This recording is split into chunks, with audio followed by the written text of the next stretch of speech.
genre.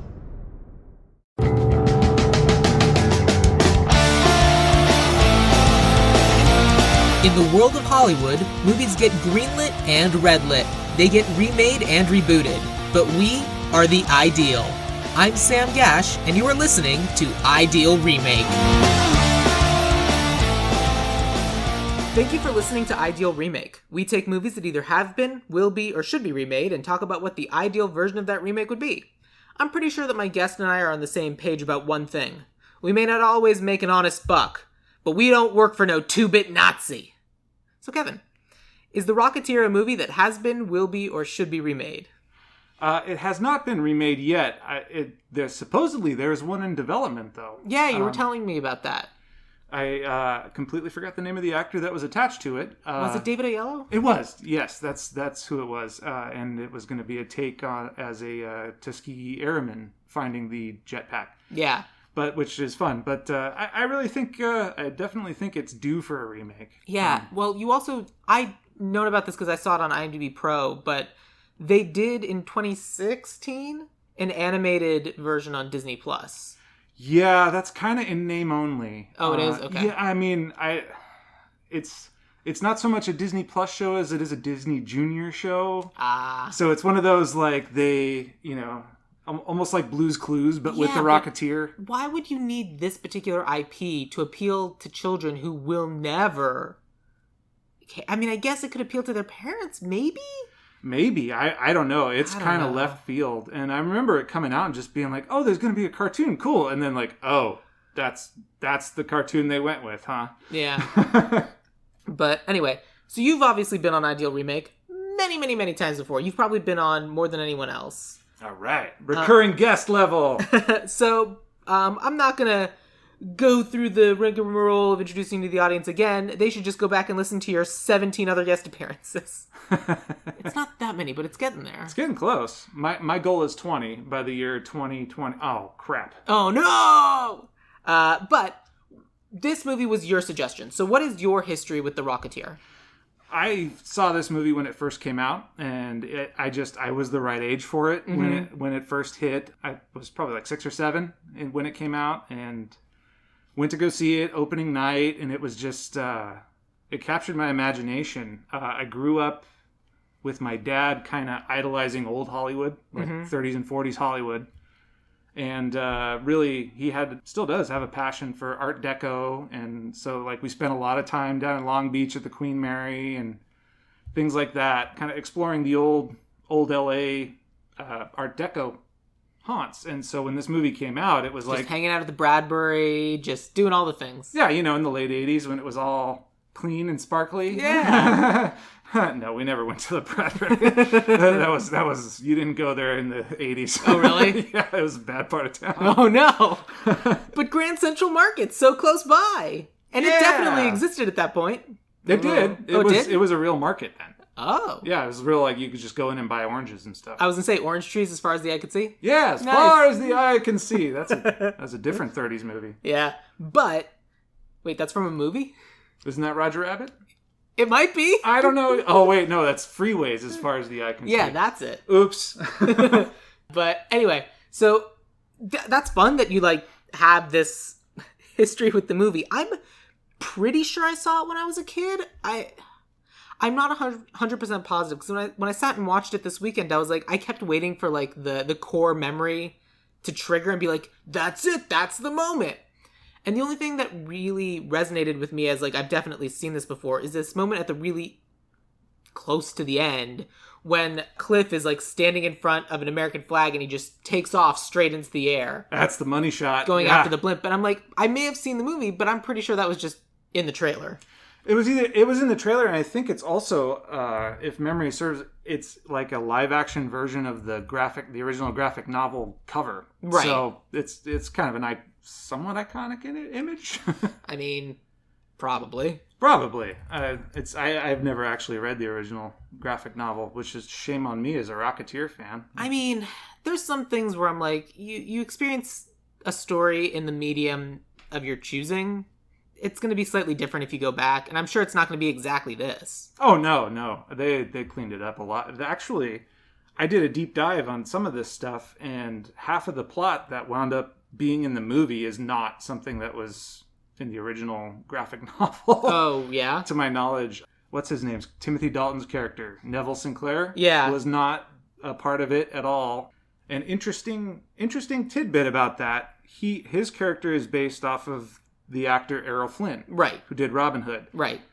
That whole Nazi plot in this movie supposedly came from this idea from this book that was written in the late 80s that Errol Flynn was a secret Nazi. What? Yeah, supposedly he used his influence as an actor to go and like get on naval bases and, you know, take photos for the Nazis. And now this has not been corroborated. Like the minute the guy released it, all of his kids were like, this is absolute, this is preposterous. Of course Errol Flynn's kids would say it's preposterous. Right. And it was eventually ruled, they sued him for libel. And it was eventually ruled that he, you know, you can't libel a dead person. So they just, yeah, you know, let it go. Especially like a public figure, I think. Right. Although theoretically, yeah, you shouldn't. No, you shouldn't at all. I agree with that, but I'm just saying, like, that's how this That's how this ended up in this movie. in this plot. Yeah. Errol Flynn as Neville Sinclair as Nazi. Yeah, it's fascinating. I mean, it was fun watching Timothy Dalton's accent fluctuate all over the place on purpose. Yeah, I know. Which was wild, because he was doing his American accent, his British accent, and then and then would like go to the German accent, which just made sense. And it was like, oh, you're so good. Yeah, and intentionally this time, not just. Yeah, but I don't know. I like Timothy Dalton. He's good in. He's good in a lot of things. I know, but what am I trying to think of? Doom Patrol. Oh, I didn't even know he was in Doom Patrol. Yeah, he's the scientist in the chair. Interesting. I think I'm thinking of the right guy. One of my closest friends, I like to tease him with Timothy Dalton because he feels like Timothy Dalton is his arch nemesis. Nice. So yeah, Timothy Dalton. He's Nice. Niles Calder / the Chief. Oh, really? Okay. Yeah. I need to watch that show. I need to catch up on some of these things. I only ever watched the first season. I know the second season got cut short, like an episode because of COVID, and then apparently there's a fourth season. But I know season 3 is supposed to be really good, and I've just like haven't been paying as close attention. But it's a good show. I like everyone who's in it. Fascinating. Yeah, it's worth your time. And I was watching it when it was on DC Universe. Now it's on HBO Max. Oh, even better. Mm-hmm. So much easier. Yeah. But yeah, this was a fun movie. I had a nice time watching it. Yeah, it really is. I mean, it doesn't hold up as well as, you know, I had these magical memories as a kid. You know, It holds up better than some of the movies I enjoyed as a child. Yeah, that's very true. And, like, because when you're a kid, it's just fun. Like, I would say the thing that holds up the least well in this movie is the gender politics. Yes, it does. I agree with that. However, one could argue that it was 1938, and that is kind of how things were. It is 1938, and that is how things were, but that's not how you have to shoot it now. Yeah. The first shot of Jennifer Connelly in this movie is a slow pan shot of her putting on stockings. Oh, I didn't even notice that. There's another moment in this where Jennifer Connelly is on the date with the Errol Flynn, Neville Sinclair character, and they go to the fancy person club to have dinner. And Neville Sinclair introduces her to some friend of his, and the friend says, "Oh, it's a pleasure to meet you." And then he looks down at her boobs, and then the camera is just a shot of her boobs. Like, if he's making the comment to her, that's one thing, but the camera literally takes his perspective, breaks the 180, and just shows her boobs. Yeah, I know. And then it's just, and it's nice to meet you both too. And then there's no consequences. No, none at all. And that was a joke for the movie. It's like, ha ha, look at this guy looking at boobs. No boobs, comedy. It's fine. Yeah, take a breath. And look, okay. No, we can all agree that Jennifer Connelly is one of the most gorgeous women that has ever graced the silver screen. But don't treat her this way. No, I agree with that completely. And to be honest with you, the direction overall has always been kind of something that was a thorn in my craw. I mean, obviously the glaring things that we just talked about. Yeah. That was not intended to be a pun, but if you want it to be, it can be. I didn't even pick up on it, so I'm glad you lampshaded it. Yeah, no problem. That's how I tell all my jokes. Good. But yeah, no, the direction overall, I mean, it's made by Joe Johnston, and that guy, he just, look, I don't want to drag a guy for making a movie that he...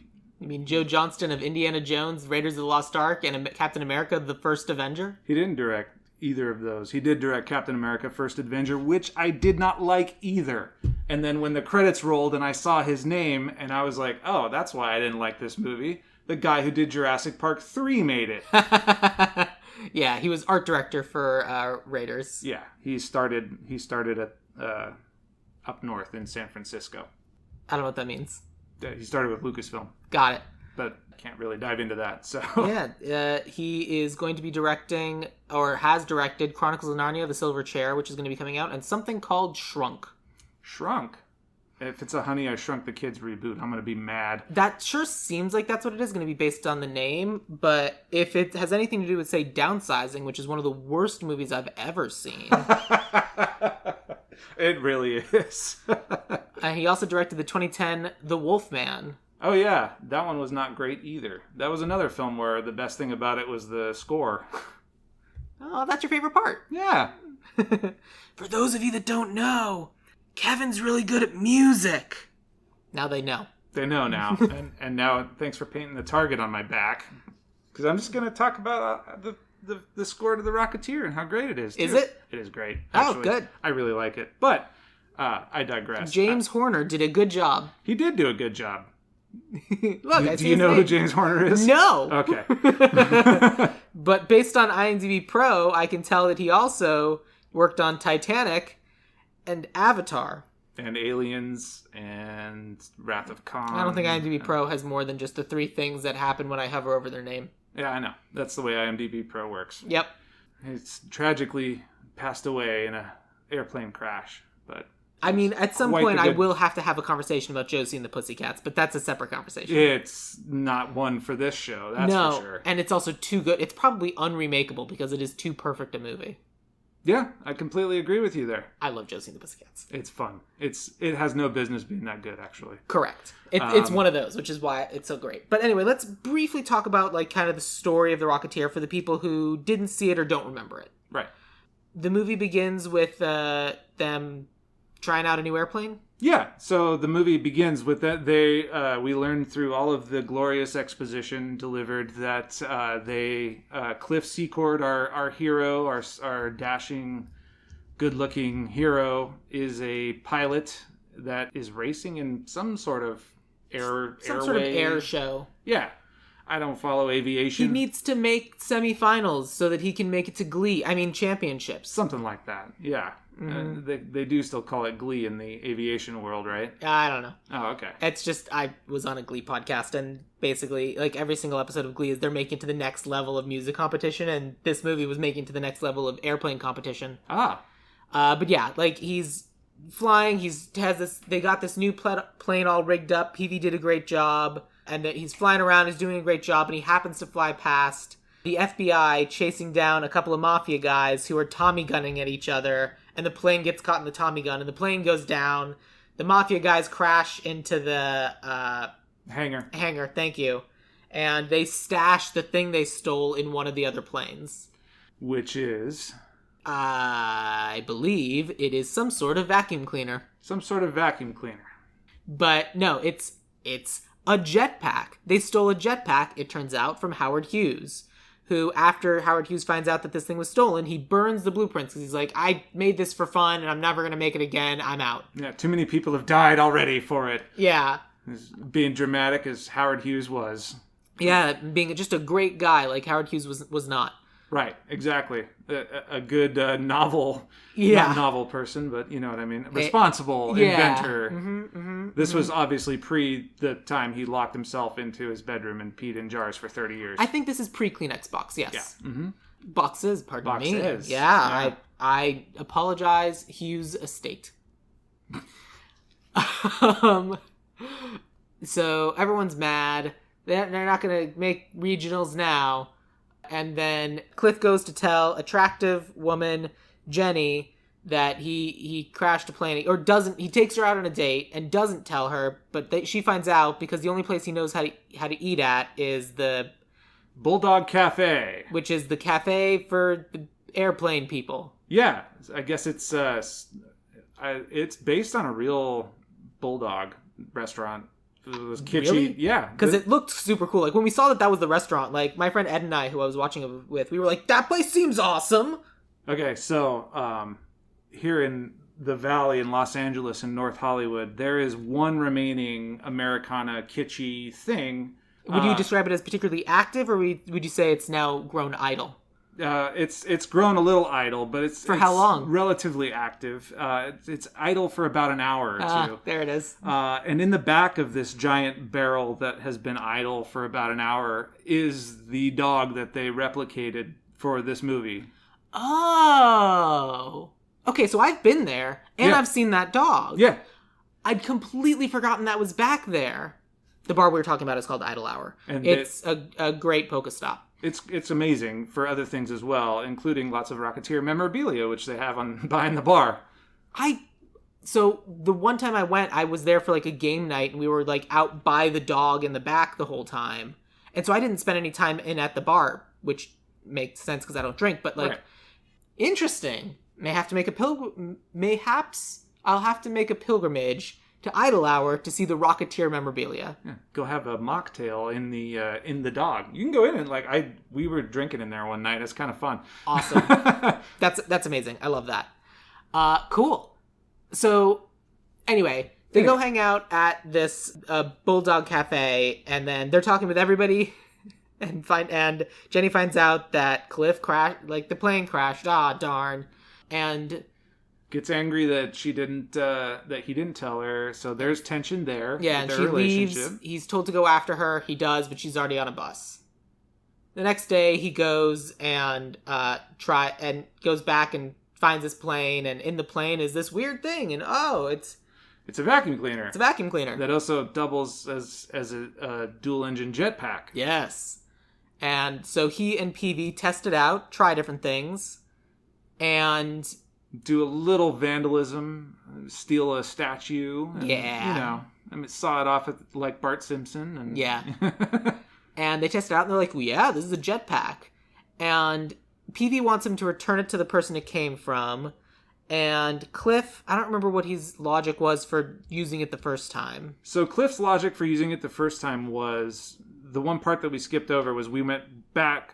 When they go back to the airfield, and he's talking about, they're like, "What do we do? That plane was our one shot. It's completely totaled." And that's right. The manager of the airfield is going to kick them off the airfield if they don't start pulling their weight. So he has to go do like essentially an aerial clown show. Yes.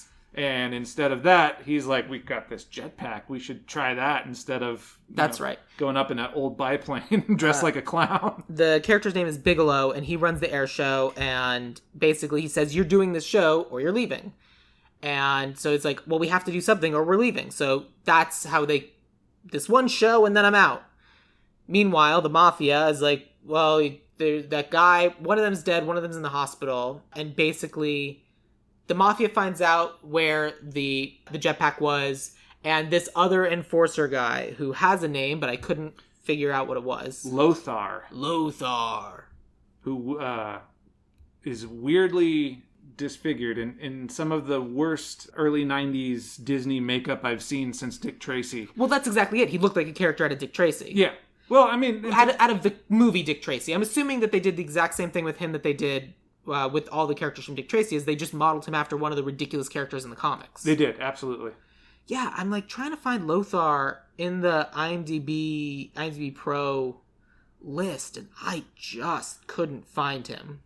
He was based off of an actor in the 30s and 40s. I can't remember the actor's name, but he was like a horror actor. Makes sense. Because of his bizarre looks. Yeah. So I recast him, but I couldn't figure out what his actual name was, so I just called him Big Enforcer Guy. Yeah.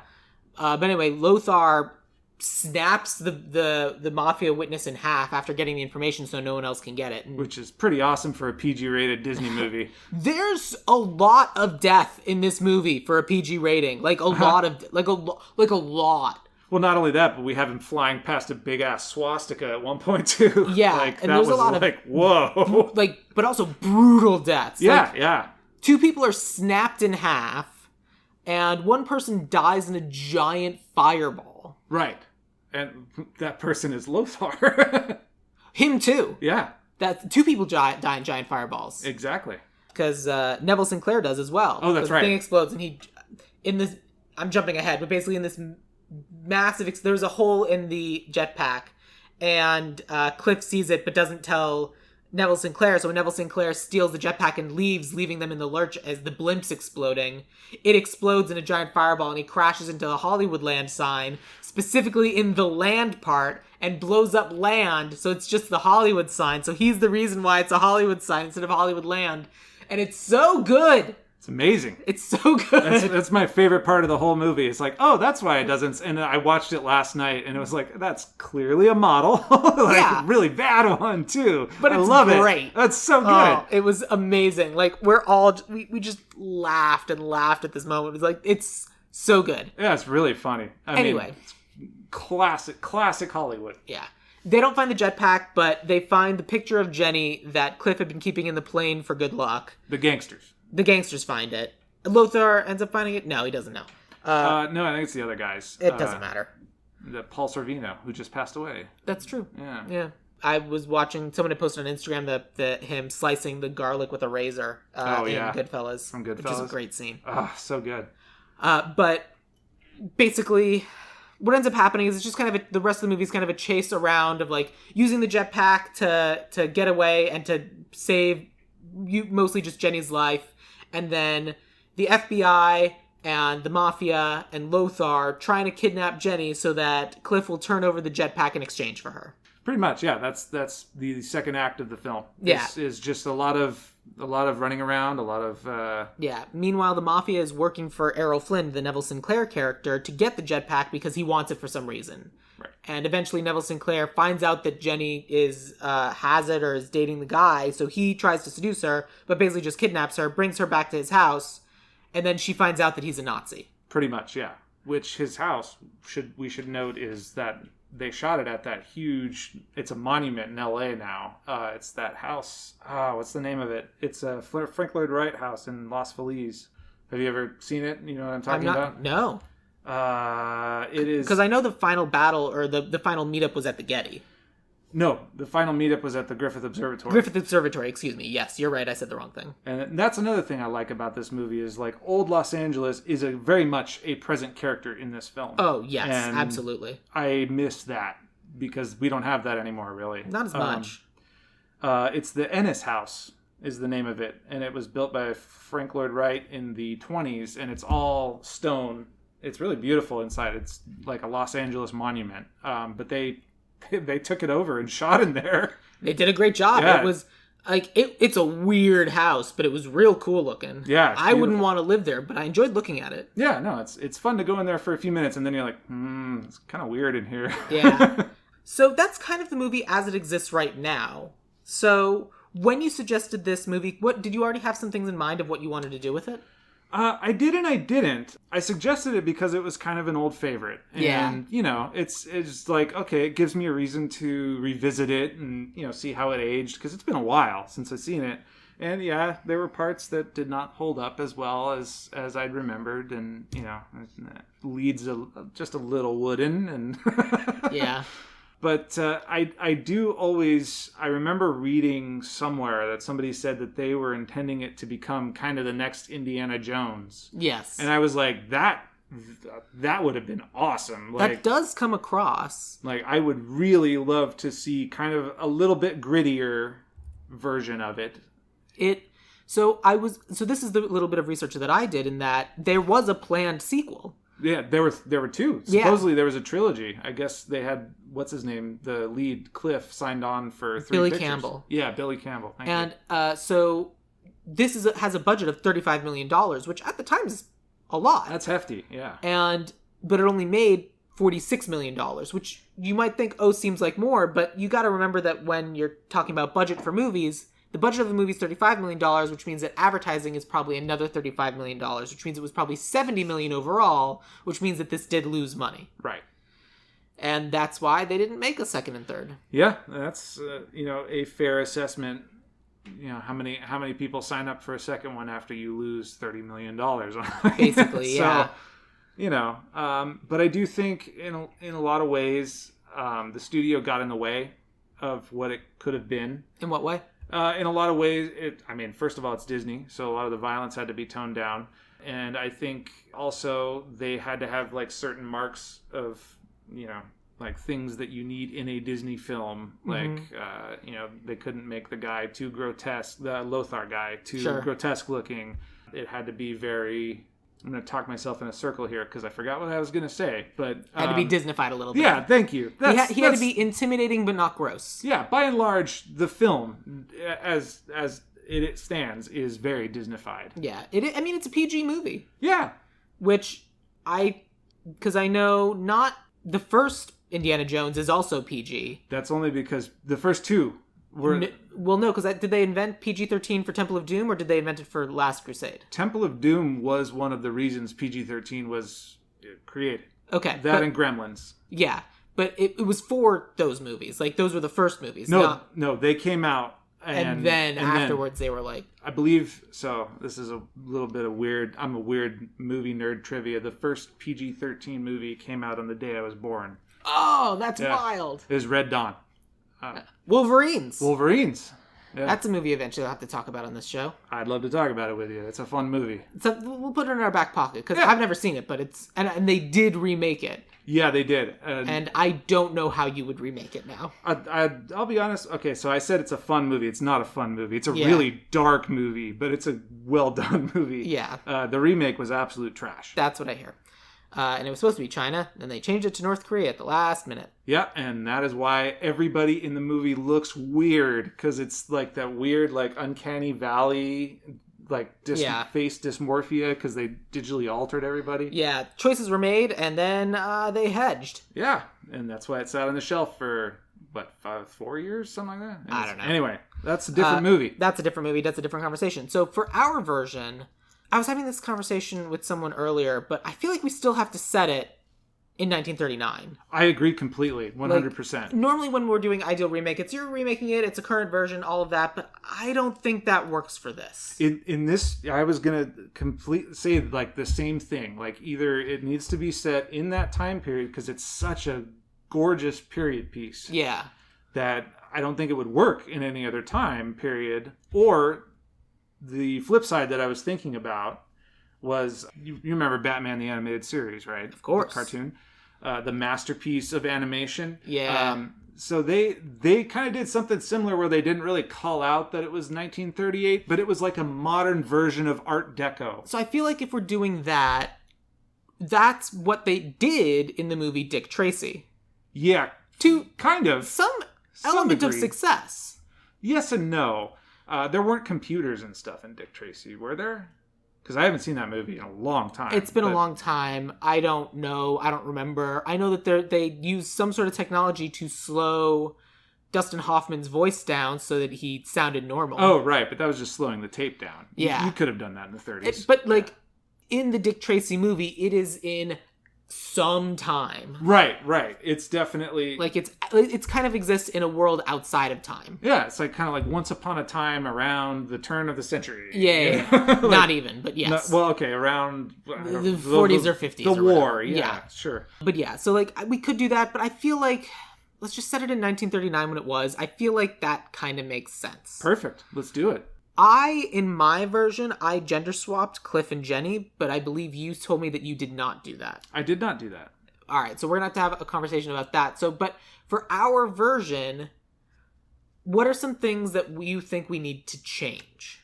That's a tough one, because it is kind of the story in itself is actually pretty solid like comic book origin story. Yeah. Of boy finds Rocket, Boy uses rocket to impress girl. Boy, that spirals out of control. Boy gets chased by the FBI, the mafia, and the Nazis at the same time. Typical love story. Yeah. So for me, the thing that I would change is I would probably drop the FBI entirely. Yeah, that's fair. What we have in this movie is we have the FBI, we have the mafia, and we have, at the very end, the Nazis that somehow made it into the country with their giant blimp that has a swastika on it and no one stopped them. Right. That was a little bit... I had to really suspend my disbelief on that. That one we were like, no. But, like, the FBI and the mafia are both... And Lothar... So Lothar was, I believe, a German a stooge.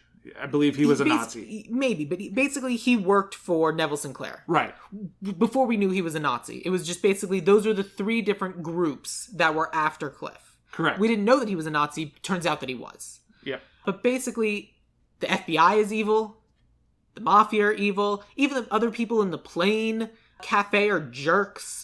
And then it turns out there's Nazi evil guys. And then once everyone realizes they're Nazi evil guys, everyone automatically just becomes good guys. And they're like, well, I may not always make an honest buck, but at least I don't work for no two-bit Nazi. Yeah. Whatever the line is. To quote the great Paul Sorvino. Exactly.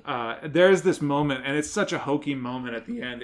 I think it's what's his name? Ed Lautner, the FBI agent, they're up against that giant obelisk in Griffith Park Observatory, and they're both shooting machine guns next to each other, and then they stop and they look at each other and they smile, and it's like the gangster and the FBI guy fighting together against the common good. And I was like, come on. Yeah, it was like, we're all red-blooded Americans and whatever. Yeah.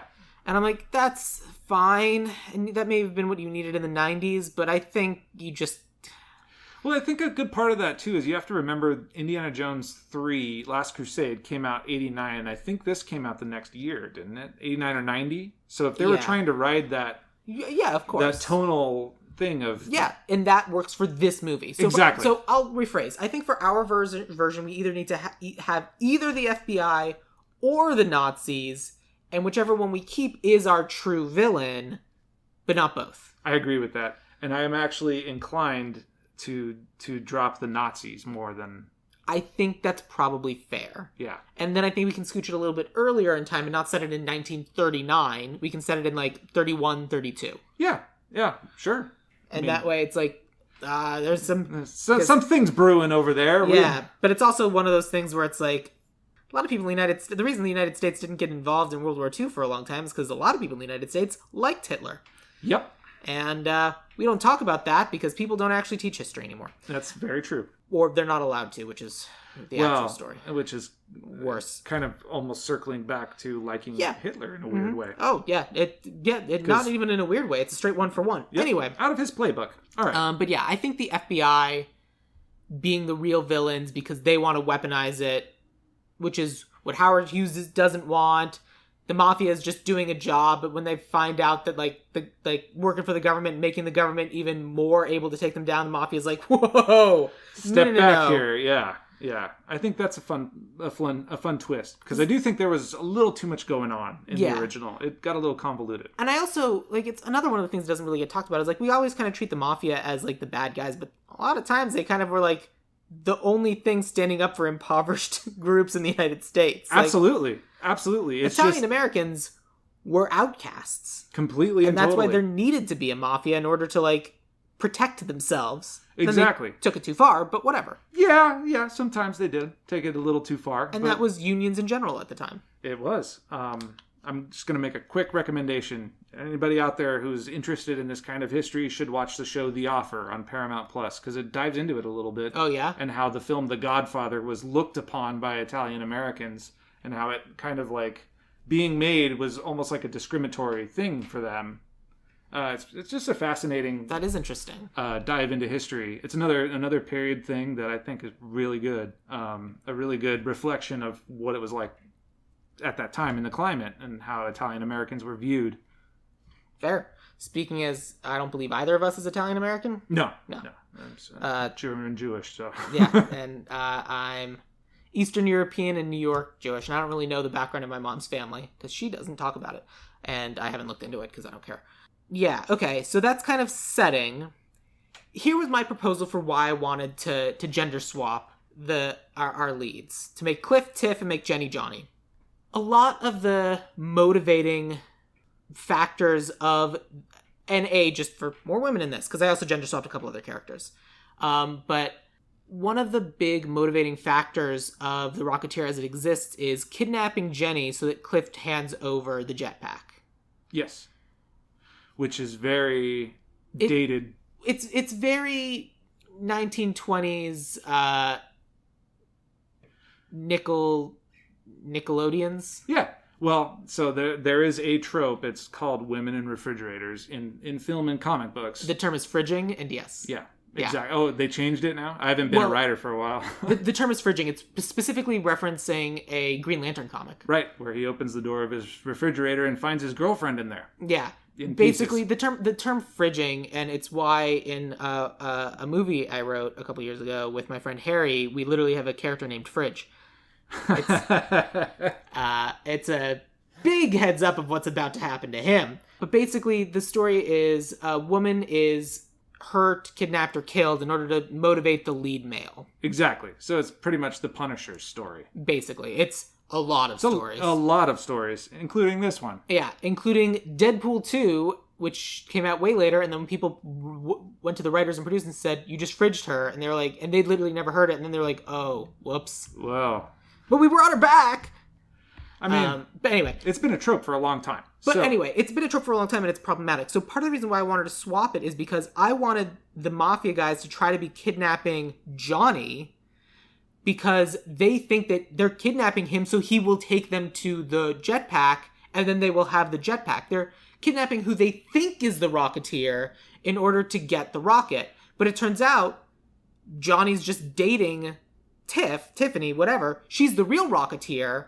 And so the mafia is going after this guy because they don't think a woman could be the Rocketeer. They're going after the guy who clearly is. Fascinating. That's I had something sort of similar, but what I was thinking and why I didn't do a gender swap was actually... Please tell me. We had Cliff does get caught.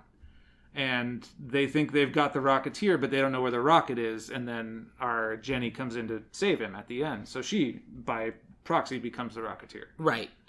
I think we could do that. My preference is obviously to have her be the Rocketeer the whole time. Sure. But we can argue that point later. And theoretically, I cast two people. Whatever we do end up doing, you can just swap your casting, so it doesn't really matter. Sure.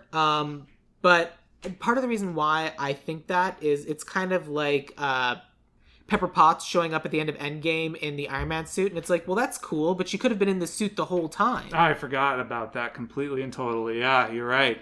And I'd like the Rocketeer to be a woman. The Rocketeer. And it's like, we want to have a reason for people to not immediately suspect her. And it's just because of the inherent sexism that they possess. And it's like, oh, well, it never would have been her. And we can even have it set up where, like, for lack of a better phrase, like, Johnny can be Tiff's beard, and Tiff could have been the pilot the whole time. Right. Or not. Like, professional beard. Yes. But yeah, like, we don't have to go that far. Like, there's no reason that the girlfriend can't still be an actress and then she does this superhero stuff on the side, and that's how she meets Neville Sinclair. Could be. It could even be part of her motivation. You know what I mean? It could be like, she's tired of being sidelined to the damsel in distress for a little meta humor in there, and takes, like, screw it, I'm going to be the Rocketeer. We could also have it be like, that's why she's drawn to the guy in the first place of, she likes flying. She likes him taking her up in his plane. Yeah. And it's one of those things that she genuinely enjoys. And so when this jetpack falls in her lap, she all of a sudden has an opportunity to fly on her own, something that she's not really allowed to do otherwise. Right. And because she's wearing a mask. Especially if we push it to that era of 1931, 2, 3. Mm-hmm. And, This is a small thing, but I really enjoy when Peavy is having a conversation with Howard Hughes talking about just, like, the design and why the helmet looks the way it does, because he talks about, well, it's wind protection for the face, but then, like, the fin on the back, like, you turn your head and that's how you go in a direction. Yeah, it's a rudder. Yeah. It's a rudder, and I just thought that's genuinely very, very clever. It is, and I think that's one of my favorite parts of this whole movie. Actually, is because the chemistry between those two are so good. It's just two nerds nerding out on engineering, and you're like, "Holy crap, you cracked the code!" Like, put a rudder on it. That's brilliant. And I want more of that. Like, part of the reason why I want to take out, in our case, the Nazis in favor of making the FBI the true villain is because I want them to really like expand this and do more with it. But one of the reasons I don't want to make this modern day is because if we make this modern day, you put a helmet on someone, it's just going to turn into the inside of the Iron Man mask. Yeah, I know. Exactly. I completely agree with that. And also, I mean, it just, the innovation today is not what it was in that time period either. Yeah. You know, now tech is by and large the biggest innovation, whereas, you know, we're kind of going back to a simpler time where everything's mechanical. Yeah. And you have to figure it out and figure out a way to engineer it. And to me, that's kind of more exciting than figuring out the tech. And like having to find the loose parts and like reverse, like figure out like hammering stuff into place and like cutting up like pieces of metal and welding it together. And like that makes the scenes. Like I love that stuff. And that would not really be present. You could just 3D print something. Right, or have Jarvis do it. Yeah, I want this to be in the in ye olde pasty times of 1930s. Because I want getting your hands dirty. I really like the idea of just Peavy just really, really being a kind of sciencing it out. Yeah, exactly. And Peavy being another character that I gender swapped. As did I. Good. As did I. Yeah. So, but yeah, I really... And I think that's another reason why I like that character so much. That's my father. My father is forever tinkering and building things and figuring it out. And like, he just, you know, kind of like reminded me of Peavy a little bit. And it's, you know, just, hey, we put it together. We figured it out. We got it. You know, no worries. That's enough. Yeah. Yeah. So that's kind of what I want it to be. So for me, I want kind of origins of like getting the jetpack into the plane and into Cliff's hands. Largely the same, but for me, it's really discovering the joy of flight, especially in my version, like someone who really hasn't ever been able to do it on her own before. She discovers the joy of flight, and then is also able to use it to save people. Right, for good. Yeah. I don't necessarily care about the one air show. I like the idea of the Rocketeer flying around and just saving people here, there, all over the place. Just being a hero for 15, 20 minutes of all these little things. And of course, all of that gets back. Like, I want the Mafia and Neville Sinclair to think, oh, the rocket is gone. Right.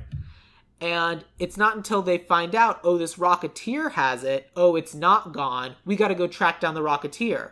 Who's a pilot that works where they showed up? Yeah. Well, the only person who works is this guy.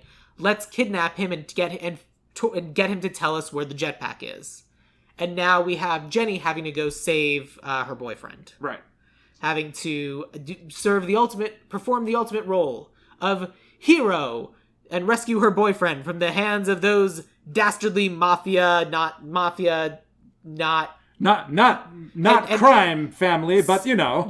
From the FBI. Yeah, save him from the FBI, because they are the real bad guys, after all, ladies and gentlemen. Basically. Dateline. Yes. Turns out the Rocketeer was just a dame all along. Tune in next time for more exciting adventures of the Rocketeer. Yes. I think. I don't know. And like they can even try to be like, how about we'll call her the Rocketeer? Yeah. No, she's just the Rocketeer. Please don't. Yeah. But yeah, no, I think, and so in my head, that's kind of the plot. I like it. I like it a lot. It makes it, at first I was kind of like, he's so married to this original story that I was like, I don't know if it's going to work, but I like it. We're not going to make that original story go away. It still exists. Oh, I know. It's the story that the characters in this movie expect it to be. Right. Oh, look at this hero, Flyboy over here. Turns out it's Fly Girl. Yeah, I do like the bait and switch aspect of it, especially, you know, if we're keeping it in the early 30s, you know, I mean, I was just thinking about it earlier. When was women's suffrage? Was it after 21? Or was it before that? No, it was before that. I think it was the 20s. I thought it was 21. So that would be roughly 10 years that they've only had the right to vote, which is, in a way, kind of giving women of that time a hero to look up to. approved by the Senate on June 4th, 1919, and ratified in August 1920. Oh, I was off by a year. Oops. Yeah, but you're right. You were right, I was wrong. But yes, 1920, you get the right to vote of, oh sure, women think they can vote, and now they can be superheroes. And now they think they can fly. Oh, man. RKO radio, you guys need to...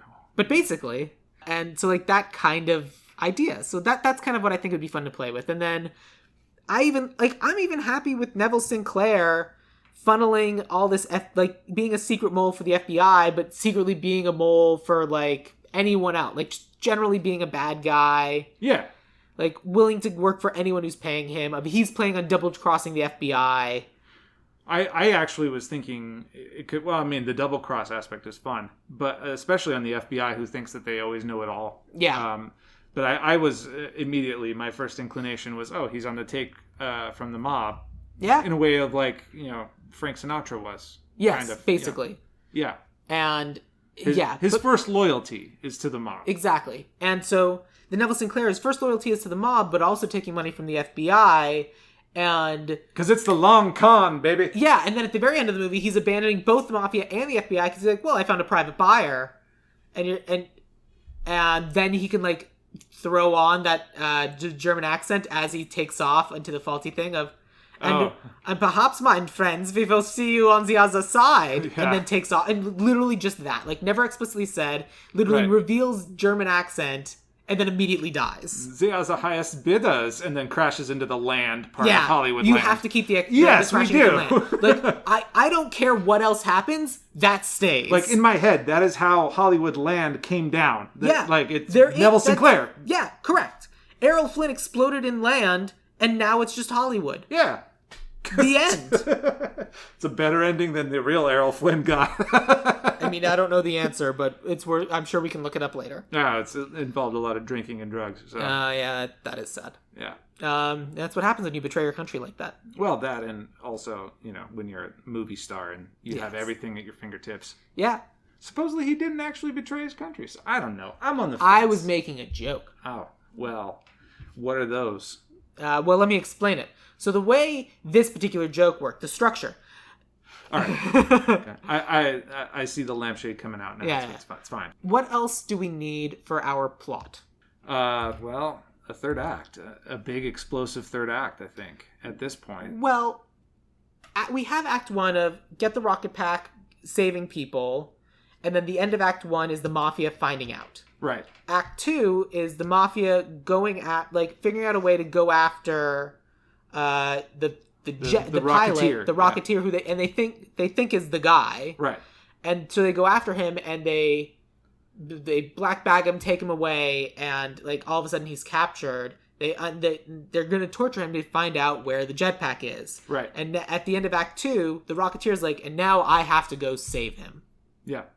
Act 3 is going and saving him. Right. Exactly. So yeah, that is Act 3. You said we didn't have our Act 3. That's our Act 3. No, I meant a big explosive set piece for Act 3. Oh! Like, because we don't have the blimp this time. No, we don't have the blimp. We could still keep it at Griffith Observatory, but because I do feel like in this film, in the same way that it was in the original, like I mentioned, Los Angeles should play a big part of it. So outside of setting fire to the tar pits...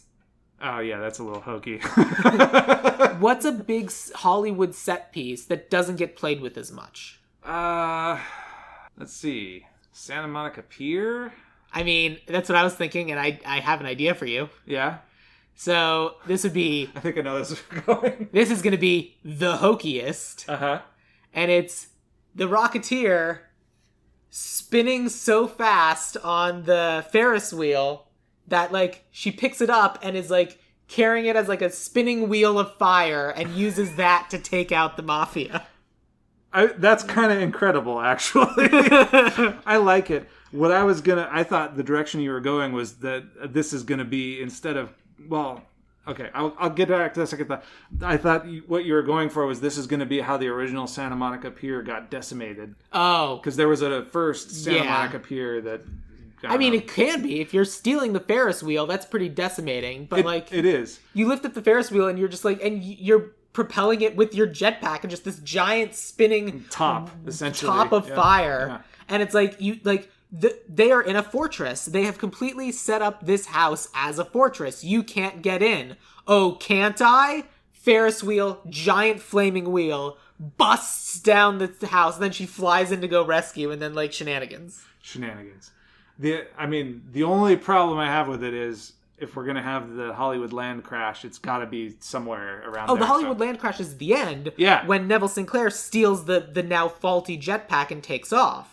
And that's the end because that's the big explosion of the jetpack. Right, but you know how long it takes to get from Santa Monica Pier to the Hollywood sign? I do. But that's what's going to be like they're expecting her to show up to turn over the jetpack, and they keep looking on the ground, and then they look up in the sky, and it's a giant flaming circle.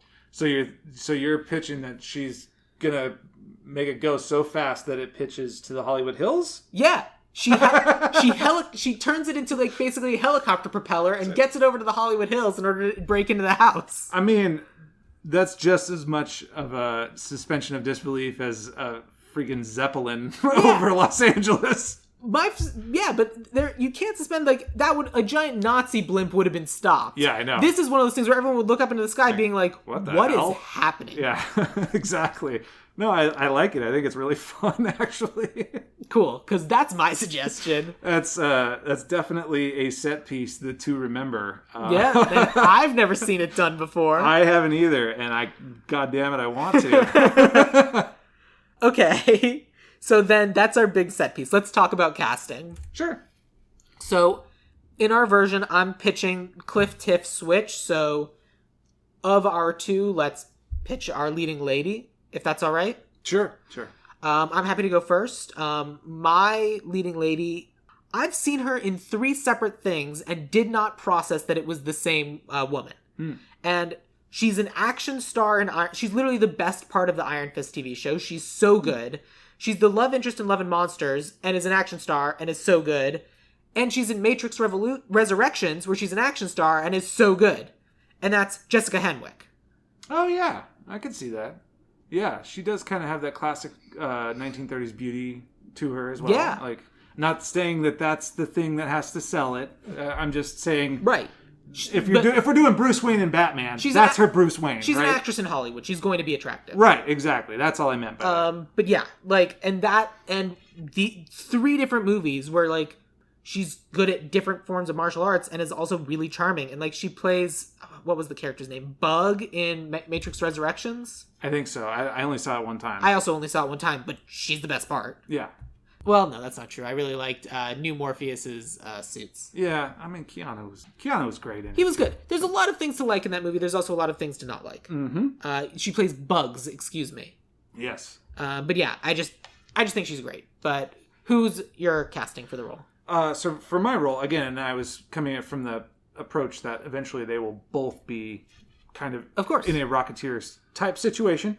My pick has been in a lot of different action films over the last few years. Daughter of a great musician as well. I know what you're gonna say. Most recently went for Catwoman in Batman. I went for Zoe Kravitz. Yeah, I mean, she's also great. That makes sense. For all the same reasons as I was pitching Jessica Henwick. Right. She's a movie star. She's an action star. She's a fantastic actress. And that does make sense. Mm-hmm. Okay. We can't pick one or the other until we know who she's paired with. Right. So tell me who your leading man is. So my leading man, and again, I went with the idea that starting out that he would be the Rocketeer at the beginning. My pick is a, I guess, budding action star or budding character actor. I don't know. He just recently came on my radar. I know he's been around for a little while. I chose him mostly because of his turn in the last Top Gun film that just came out. I went with Miles Teller for playing Cliff. So, Miles Teller's an asshole. Oh, is he? Yeah. Oh, I don't know anything about him. I just really enjoyed his performance. Yeah, he's apparently not a great... apparently he hasn't, done anything. He's just kind of a shit. And I remember having someone telling me about the new Top Gun movie, and they're like, and somehow it got me to like Miles Teller. Miles Teller! Really? Yeah, for everything you know, he is an excellent pick. And I think there's nothing wrong with that suggestion. But I would prefer not to cast Miles Teller just because of how difficult he is apparently to work with. I see. That said, you haven't even heard mine yet, and that might be true about mine. But let's... Ezra Miller. Had to. No. Sorry. But topical. So, my particular actor has been in Glee. He was in Shadowhunters, but I'm casting him specifically. So I just saw Everything Everywhere All at Once. Okay. I haven't seen it yet. And so I'm not going to reveal anything about it, but he is very funny in that movie. And the character, I thought the character he played out, like, when they first showed him, I was like, oh, it's that guy. I know that guy. I've used him in I Do Remake before. And then they just kept escalating him. And he kept being in the movie, and it was very great. But he's a funny guy, definite leading man energy, and I just thought he was great. And so that actor's name is Harry Shum Jr. I'm not aware of him, yeah. Yeah, I mean, I don't know if I can turn my laptop around when it's plugged into the microphone. No, it's fine. I have a iPhone here, which is not a thing they had in 1931 or 2. We got the newest in all of the high-tech situations. That's right, we've got 2 cans attached by a piece of string. Oh, yeah. Him. Yeah. Was he in, he wasn't in Once Upon a Time in Hollywood, was he? No, that was someone else. Sorry. No, that was someone else. Right. Sorry. Oh. I mean, to be fair, I haven't seen Once Upon a Time in Hollywood. Yeah. He hasn't been super on the radar for me, but that doesn't mean, I don't know anything about him. Yeah. So. He's very good. And when you do eventually get to watch Everything Everywhere All at Once, which is streaming now. Yeah. You have to give money for it, but. I also have to have time. Yeah. Fair. Thank you for taking the time to do this. Oh, no, my pleasure. But yeah, so let's come back to those two, because Sure. I feel like they're going to kind of be the crux, but let's build the world up around them. Let's talk about Peavy, the engineer. Mm-hmm. So in the original movie, it's played by Alan Arkin. Yes, and it was wonderful. It was really good. Like when I saw Alan Arkin was in the movie, I was like, who's Alan Arkin playing? And it took me so long to realize it was Peavy. He's so good. Except for one brief moment when it's really weird and sexist. But other than that, wow. It's like, why would I ever date anyone after this one woman? And it's fine. And then he licks his lips and it's weird and creepy.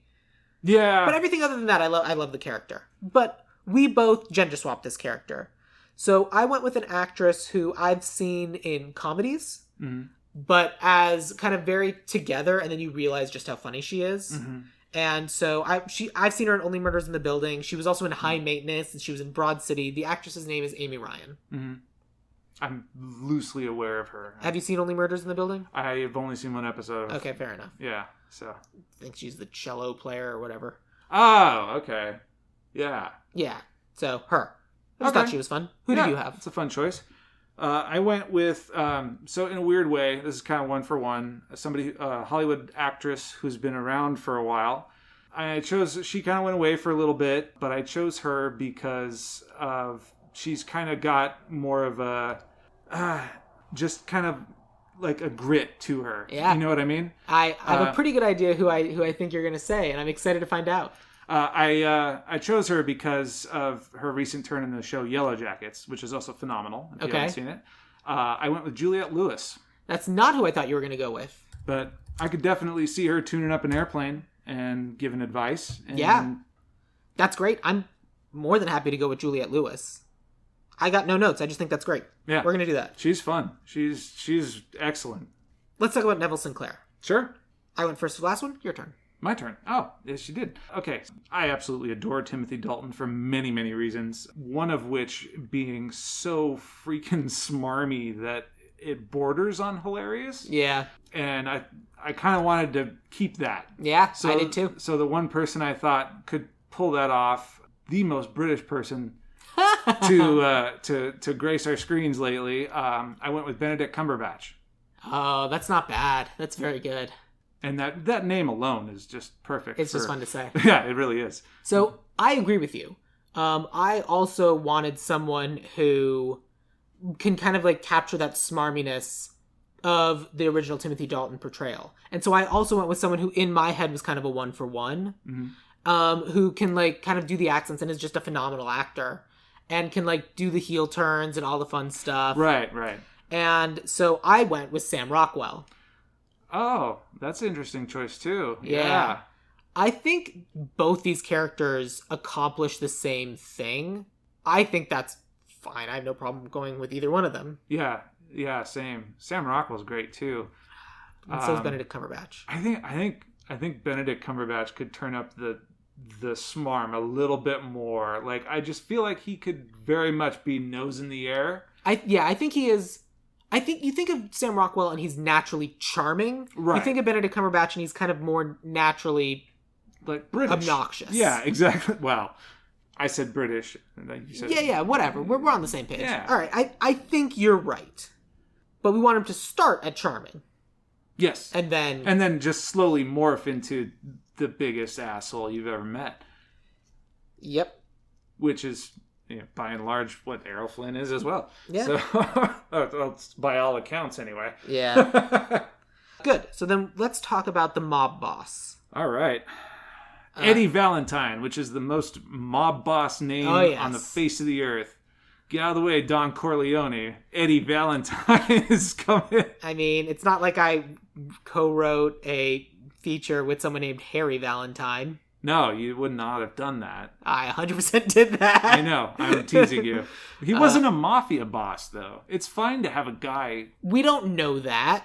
Oh, well, all right. He lives in Glendale. We know what that means. Yeah, Glendale is Glendale. Yeah. Yeah. He's not listening to this, but he should be. Yeah. But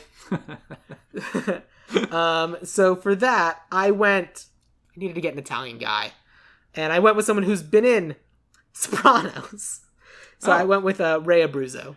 Interesting choice. Okay. Wow. Okay. All right. I can totally see that. So for mine, I needed an Italian guy who's also been in mafia shows. So I picked somebody from The Sopranos. No. I went with Michael Imperioli. Almost. Right there. So close. I don't know. I always thought Michael Imperioli was great. He can go from 0 to 100 on the anger scale pretty quickly. And I think he'd make a good comic book mob boss, Yeah, you're not wrong. I don't know him from anything. He was, oh man, now I can't even think of the name in Sopranos. I haven't seen The Sopranos. You haven't?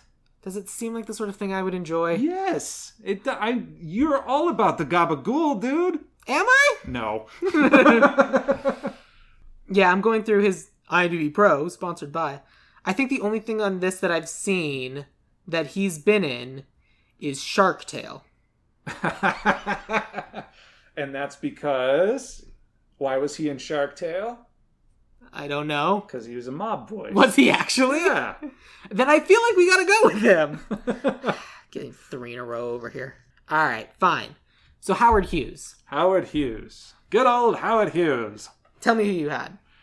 All right. So I went with it's going to maybe be a little odd to choose a British actor to play such an American tycoon. But I chose this actor. He's played a few CEOs in his time. But my favorite, the reason I chose him for this is actually his turn as Robert Evans in the show that I mentioned earlier, The Offer. I went with Matthew Good as Howard Hughes. Okay. And actually, if you look at a photo of Howard Hughes and you can imagine him in some heavy makeup, I think he'd do a good job. And also be eccentric as hell. Yeah, I have seen this actor before, and he is very good. He was in the original Watchmen movie too. As Ozymandias. Yeah. Yeah, he was also in the Imitation Game, which I saw, and I vaguely remember who he was, but remembering him as Ozymandias makes more sense. Right. Well, CEO there as well. So. I cast someone who has a very similar look, but I went with a little bit more ability to play character and lean into the Tony Stark-ish comedy of it all. Sure. I cast another tall brunette white guy, but he's been in like The Other Guys in Silicon Valley. So I went with Zach Woods. Oh, okay. I could see that too. And because I want him to have the Howard Hughesness of it all, but also just like that inner soupçon of the insanity of where he's going. Yeah, and that's actually also why I went with Matthew Good, because like I said, a lot of his reason was because The Offer, and he's playing Robert Evans on a downward spiral in a amazingly comedic way. Stop making compelling arguments. It's annoying. I'll just be quiet over here. Fine, we'll go with Matthew Good. We're not going to be going with anyone else but mine for the next one. I can promise you that, because the next one's Bigelow. Yes, because I didn't cast it. Oh. Well, I wanted to cast someone who was smarmy, but at the end of the day, like, had a little bit of heart, but that little bit of heart just kind of gets overwhelmed by, like, greed, which was not the character she portrayed in the movie I saw her in, which was The Lost City, but she was just very, very funny and good. And I thought she was great. She's also in Dolomite Is My Name and People of Earth. Her name is Divine Joy Randolph. Did you see Lost City? I did not see Lost City, but I did see My Name is Dolomite. I don't know if I can place her face, but I am all in with credits like that. Oh, yeah. She's great. Yeah. I love her. She's great, and, like, obviously she would do amazing at this role. Yeah. Oh, she'd knock it out of the park. That means that as the only black person we've cast so far, maybe we don't kill the one black person. We can definitely scare her. But yeah. And enough to kick them off the error field. Like, literally, she can be the one who turns over our Johnny. Sure. Like... Almost by force. Well, yeah, like, they scare and intimidate her, and she's the one who's like, it was probably this pilot who has it. Right. And so that's right. why. That's what I mean, by force. Oh, yes, by force, yes. And one of the people who's going to be doing that intimidating is our Lothor, our big enforcer guy. Oh, yeah. So, for this one, Bigelow doesn't count because you didn't have that, so I'll go first. I wanted someone who, big, intimidating guy, weird accent, and you can, like, character the heck out of his face, all sorts of different levels, and this guy, like, really first known as being good old porn stash in Orange is the New Black. He's also Master Chief in the new Halo show, but I'm casting him because of the character he plays in American Gods, which is he plays a leprechaun, and he's like a 7-foot tall leprechaun. And this dude is intimidating. Okay. And so I thought he'd be fun. His name is Pablo Schreiber. I have no idea who it is, but sounds amazing. He's one intimidating guy. Oh yes, this guy is intimidating as hell. I know exactly who this is. Yeah, just had to see the face. Cool. I have no opposition to that, but I did have a Tell me who you had. Yeah. So I went. Well, as I'm sure if you've ever heard me on this podcast before, you know that I like horror films. Yes. So I went with a guy who he's done both stunts and also a lot of makeup work. He was Jason Voorhees once in the Friday the 13th remake. Okay. Most recently, he was under all the rubber in the DC, or is it Marvel? No, it's DC Now version of Swamp Thing. Oh, yeah. I went with Derek Mears, because that guy is also big and intimidating and does quite well under the makeup. I know a lot of people don't like that Friday the 13th that he was in, but he was great in it. He was really great in it. I've seen that. Where have I seen? I guess I've seen him in Alita Battle Angel. Oh, yes, he was in that as well. And I feel like I recognized him in that. So I feel like I've seen him in other things too. Yeah, he's definitely becoming a character actor. Oh, not becoming, just is. Is. And yeah, so very much so. I probably would push us towards Pablo Schreiber, simply because we have kind of a silent, scary enforcer in the first movie. Mm-hmm. And I feel like you can be more intimidating than that sometimes. Like, yeah, silence is intimidating. I'll give that to you. But sometimes words are too, and we've already seen silent intimidating, so let's have words intimidating. Sure. Let's do it. And then for our leads, from what we have, I think we'll probably end up going with Zoe Kravitz and Harry Shum Jr. Yeah, I'm not opposed to that. They are good. They are both good castmates. I have no opposition to Harry Shum Jr. I just don't know his work very well. Fair enough. I'm going to get Jessica Henwick in something. Because as soon as I realized that she was who she was, I was just like, oh my God, this woman needs to be a movie star. Did you have any other roles? No. Okay. No, I did not. Okay, cool. So then we got to talk about writer and we got to talk about director. Let's talk about writer first. I went first for Lothar. So who did you have for... Do you have a hyphenate or two people? A hyphenate or two people? A hyphenate in that it's a writer-director, or do you have a writer and a director? I have a writer and a director. Okay, great. I just have to remember who it is. So maybe you should go first on this one. Fair enough. Okay, so my writer, she did story on Turning Red. She also worked on The Wilds and wrote a few episodes of that Daredevil show that was out a little while ago. Oh, yeah. So she can do kind of like the family, like it's finding your new family kind of thing, and also Daredevil, the incredible action, and like kind of the character heartfelt moments of that. Sure. I don't want her to direct this, or because she's not a director, but I want her to kind of like have the heartfelt stuff of Turning Red while the incredible action of Daredevil. And that is a writer named Sarah Stryker. Okay. And I just thought she would be a good writer for this. Yeah. Because like that balance of things just worked for me in my head. Especially considering Daredevil was such a kind of a close character to who the Rocketeer becomes. It's true. I mean, and you know, the tone of that show could translate quite well to this. Absolutely. I have no opposition to that at all. I think she'd take it in a good direction. I did find my who was your writer? My writer, which I did not write down in my little black book because I'm an idiot. He is Hollywood royalty, but his father did quite well writing movies like this. He's got a great sense of humor as well. I went with Jake Kasdan to write this. Oh, that's not bad. I think he'd do a really good job in... it's just, family name is also tied to Indiana Jones. Very much so. Yeah, I mean, it's true. And I am such a big fan of Walk Hard, the Dewey Cox story. Same. I love the new Jumanjis. Dewey Cox is so good. Yeah, that's definitely one of my favorite of those, like, parody. Who did you have for the director?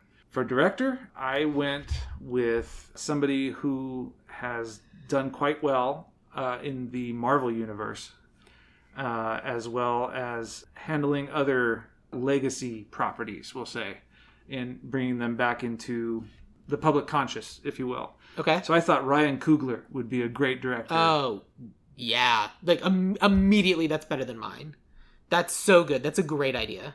Yes, absolutely yes. 100% on board. We're going to go with Ryan Coogler, but just for the record, my writer is the writer. I picked this guy specifically for you. And I don't think you even like this thing that he did, but I just thought it was funny. He's going to be the writer of the upcoming Thundercats movie. Oh, good. He also was a writer on VHS and VHS 2. Nice. And the director of Thundercats, director of VHS. I'm saying writer, but I mean director. Solid horror anthologies. And was the director on Godzilla vs. Kong. Oh. And that's Adam Wingard. Yeah. It's good action. I mean, Ryan Coogler's better. We're going with Ryan Coogler. Yeah, I'll be honest. He's not a bad choice, though. Godzilla vs. Kong, like, laugh at it all you want. It was a fun movie. I had a good time watching that movie. Yeah, I describe it as a bad movie, but a great movie. Yeah, it's totally... it's so fun. So ridiculously fun. It's an expensive B movie. Yeah, that's so all much. it is. It was a blast to watch. Yeah, but I would push us towards having Sarah Stryker as our writer. Yeah. If Ryan Coogler is going to be our director, just if our lead's going to be a woman, I'd love for a woman to write it. Yeah, no argument there. But that is our cast. So let me take you through the Rocketeer. Wait, two rocket. I mean rocket. Two rockets too much. Yeah, two rocket, two tier. Hey. All right. The Rocketeer. Our Cliff, now Tiff, is going to be played by Zoe Kravitz. Our Jenny, now Johnny, is going to be Harry Shum Jr. Peavy the engineer is going to be Juliette Lewis. Neville Sinclair will be Benedict Cumberbatch. Our mob boss, Eddie Valentine. Although probably Valentino. Will be Michael Imperioli. Howard Hughes will be Matthew Good. Bigelow will be Divine Joy Randolph. Lothor will be Pablo Schreiber. All of this will be written by Sarah Stryker and directed by Ryan Coogler. That is The Rocketeer. I want to see this movie. Yeah, it's going to be great. I'm so excited to see this. There's going to be this great shot of her taking off into the sky in front of an American flag. Yeah. And then setting it on fire. Slowly lifting a Ferris wheel into the sky and spinning it around and around and around and around and just carrying it across the city. It's gonna be the best thing in the world. That's gonna be amazing. Like, man, I'm telling you, like, somebody's gonna put that in a movie one day, and we're gonna be like, "What the thing?" It's gonna be great. I'm gonna watch it, and I'm gonna love it. Yeah. Great. That's incredible. Kevin, thank you for taking the time out of your exceptionally busy schedule to do this. My pleasure. Amazing and fun. Tell people about where they can find stuff about you. Well, they can find stuff about me on Instagram at Kevin Mosteller Music, or you can find me on Twitter at KMostellerMusic. I am a composer. I have my own website, which features some of my scoring work, and that is, you guessed it, KevinMostellerMusic.com. You got the IP. Hey, yeah. Or you got the web address. The IP. It's branding. It could be IP. Yeah, like the IP address. Yeah, there you go. That's what I meant. It contains IP. It has all my music on it. That's true. And then I'll be slowly releasing. I have some music up on both on Spotify and on SoundCloud. But coming soon I'll be releasing some of the film scores that I've done over the past few years on Spotify and Tidal. So keep an eye out for those. And if you need music for your film, you can feel free to contact me at any of those places, because I would love to score your movie. Yeah, and do a really good job, too. Thank you. Like, I've literally heard some of the scores you've done for, like, horror movies and stuff, and just, like, hearing the score alone gave me, like, the tingles, and I was like, no! That is the best compliment you've ever given me. Thank you so much. You're welcome. If you're interested in finding me, I'm on Twitter at SamGasch, SamGasch, or you can find the podcast on Twitter or Instagram at Ideal Remake, spelled like it sounds, or join us on Facebook. But the most important thing you can do, the thing I'm asking for today, is to go on to Apple Podcasts and leave Ideal Remake a 5-star review. I know Kevin's done it. I have done it. Yeah, so it's amazing. It's how people find the podcast, and it's just a wonderful thing for you to do for the show. Ideal Remake is a part of the Dueling Genre Network, and so I try to promote different shows on the Dueling Genre Network, and this episode I'm going to be talking about Franchisography, which is a show hosted by Scott Corelli and Nick Jimenez. They're currently on break over the summer, but by the time this episode goes out, it might already be back for their deep dive into the Jurassic Park franchise. But they've also done Men in Black and Scream, and they did Spy Kids, and they did the entire X-Men franchise, and they did all sorts of fun things. And I was on for an episode of Spy Kids, and I was on for an episode of Men in Black. I was on for Men in Black 3 and Spy Kids 2, and both were great, super fun episodes. And if you enjoy what I'm doing on this show, you will enjoy Franchisography. So, Kevin, you know this is coming. So I end this episode the same way I end all episodes. What is your favorite quote from the movie The Rocketeer? Ooh, favorite quote from the movie The Rocketeer. Up, up, and away! That's definitely a lead. Even though it's never in the movie. It's not in the movie at all. Oh man, now I hate that I'm drawing a blank. One of the other problems with this movie, and probably why it didn't do as well, is because there aren't really any amazing quotes in the movie. No, there's not. However, I do think the one we opened with is that's the one. Got to be pretty strong. The I might be a 2-bit crook, but I am what? Oh God! We may not always make an honest buck, or I may not always make an honest buck, but I don't work for no 2-bit Nazi. That's what it was. Yes, it's a good line, and it's more relevant now than ever. Yeah, completely and totally. Yeah. I'm gonna memorize it because I think I'm gonna have to say it sometime here soon. No, I'm kidding. Oh, okay. I'm just keeping it in my back pocket in case I ever come across a Nazi. Yeah, good thing to have. But yeah, Kevin, thank you so much for being on my show and making me watch this awesome movie. Thank you so much for having me and for being game to watch this awesome movie. It was a real blast for me to revisit and talk about again, and it brought back so many happy childhood memories watching it too. It's not, yeah, it's, it didn't age the best. But I think it aged pretty well, all things considered. Like, there's some things that don't age well, but overall, I still think it's pretty good. Yeah, it is a pretty good movie. And listener, you should give it a try. Yeah, you really should. I think you'll enjoy it. And we will end this episode the way it was intended. Up, up, and away!